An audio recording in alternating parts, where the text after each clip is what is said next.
Рахмат чоң силерге.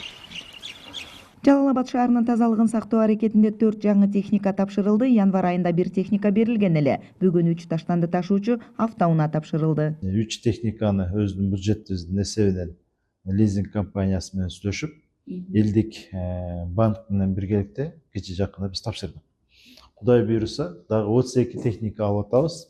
Ошонун ичинен 12 техникасы тазалык мекемешканасына алып берилет да. Жалал Абад тазалык муниципалдык мекемесинин кызматкерлери үчүн мындай шарт зарыл эле. Аймактык территориялык реформанын алкагында шаардын калкы көбөйдү. Тейлөө шарты бир топ татаалдашып калган эле. Атайын унаалар менен камсыздоо зарылдыгы жаралган болчу. Буга чейин бизде гаражыбызда эскилиги жеткен техникалардын 50-60% эскилиги жеткен техникалар эле азыркы учурда почти 70-80% бизде жаңыланып калды.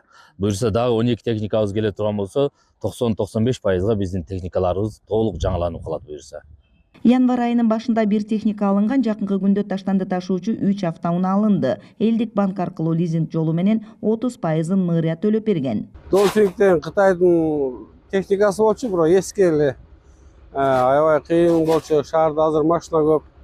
Жаңы машиналар келип, оңой болуп калды. Барды камералар бар, көрүнөт. Обзору жакшы көрүнөт.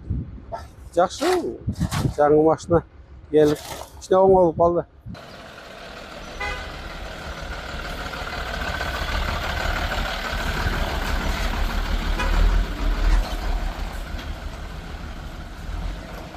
Шаардын келечеги үчүн аракеттер көрүлүүдө. Тазалык ишканасында эмгектенген 60 кызматкер бар. Аларга шаардык мэрия 40 миллион сом субсидия төлөйт. Ал эми ишкананын 1 жылдык кирешеси 90 миллион сомду түзөт.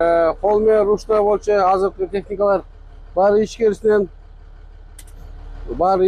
управлять этилет. Кыял Сабирахунова, Алмамбет Кулушев, ЛТР, Жалал Абад облусунан.